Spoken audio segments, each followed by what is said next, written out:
Gabriel Attal ce matin, Emmanuel Macron dit la proportionnelle intégrale, je n'y suis pas opposé. Donc la proportionnelle intégrale, pourquoi pas? Alors que mettre une dose de proportionnelle, comme il l'avait promis avant d'être élu en 2017, il l'a pas fait. Je viens de vous expliquer pourquoi on l'a pas fait.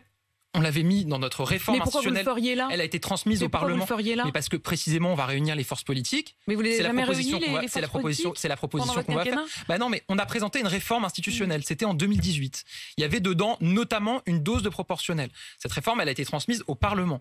Le Parlement, et notamment du fait des LR, a bloqué la réforme. Elle n'a pas pu être adoptée.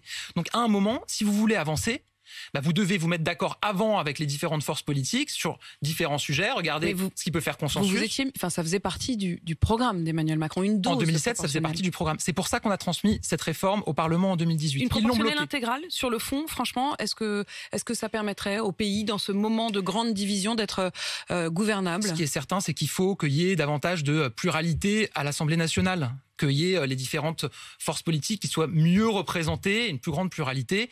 Et donc c'est en ce sens qu'on avait fait cette proposition en 2017, bloquée par les oppositions dans le quinquennat.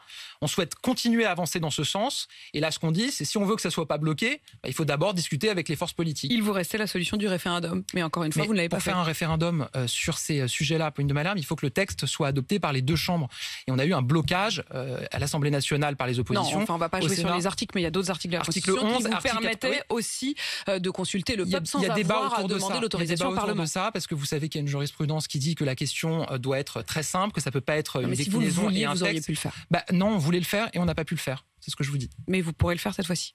Si on arrive, encore une fois, à trouver un consensus. Moi, ce que je constate, c'est qu'on voit effectivement que des formations politiques qui ne souhaitaient pas bouger sur ces sujets-là, j'ai l'impression quand même qu'elles évoluent sur ces questions. Et on a vu dans le cadre de cette campagne, y compris, qu'il y avait des réflexions qui évoluaient. Donc moi, j'essaye toujours d'être optimiste. Je pense que si Emmanuel Macron est réélu, je pense qu'on pourra avancer avec les différentes forces politiques vers une modernisation de nos institutions. Tout ça pourquoi?